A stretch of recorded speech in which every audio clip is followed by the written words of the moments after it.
Welcome to Renaissance, where we bridge proven theory with everyday practice. Before we talk about what the best schools do, we need to talk about the data that tells us who the best schools actually are. Because if you do not understand Progress 8, you do not really understand school performance in England. And most people don't. Here's the problem: raw GCSE results lie, not intentionally, but structurally. Schools with higher attaining intakes will almost always get higher grades. That doesn't automatically mean they're taught better. It often just means that their pupils started higher.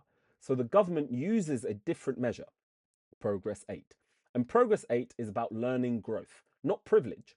In simple terms, it asks one question: how much progress did pupils make from the end of primary school to GCSE, compared to pupils with the same starting point nationally? Every pupil gets an attainment score based on 8 GCSE subjects, with English and maths weighted more heavily. That score is then compared to what pupils with the same Key Stage 2 results typically achieve across England. If a student does better than expected, that's positive progress. Worse than expected, negative progress. And then average those differences across the whole school, and you get the school's Progress 8 score. 0 means average progress nationally. Positive means better than average. Negative means weaker than average. And here's the part people fully don't grasp: a Progress 8 score of +1 doesn't mean a little better. It means pupils made roughly a whole GCSE grade more progress per subject than similar pupils nationally. That's massive. That's the difference between a secure pass and struggling, between access to sixth form and closed doors, between options and limitations. So why does it matter?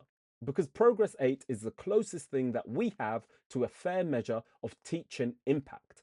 It controls from where students start, and it focuses on what schools actually add. And that changes the conversation completely. A school in a disadvantaged area with a strong Progress 8 is often doing more effective teaching than a school with shiny results and weak progress.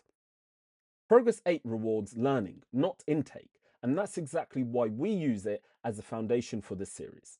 When you sort schools by Progress 8 on the government performance table, something fascinating happens. The same group of schools keep rising to the top. Different cities, different backgrounds, different intakes. Same outcome: exceptional progress, which tells us something powerful. High attainment isn't luck. It isn't demographics. It isn't selection. It's design. Now, here's why understanding this for you as a teacher or leader matters. If you don't understand Progress 8, you chase the wrong improvements. The focus on surface performance instead of real learning. You celebrate good grades without asking whether progress was actually strong. You implement strategies that look impressive but don't move long term understanding. Progress 8 focuses on a harder question: did students genuinely learn more than expected because of what we did? And that's the only question that really matters in education.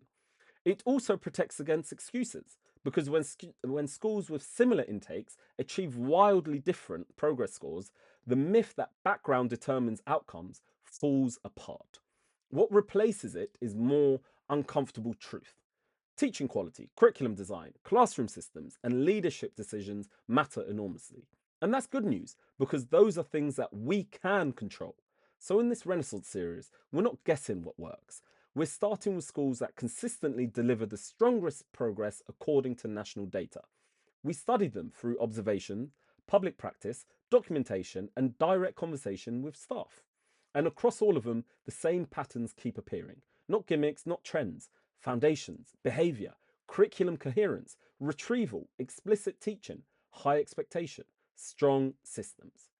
Progress 8 doesn't tell us everything, but it tells us where learning is accelerating. And when learning accelerates across different contexts again and again, it's not a coincidence, that's evidence.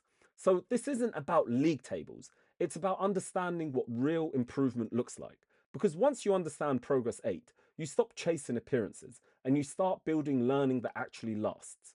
In the next episode, we'll begin unpacking the first pattern that shows up in every high progress school. Why behavior isn't about control, it's about protecting the brain for learning. This is Renaissance, where proven theory meets everyday practice. Thank you.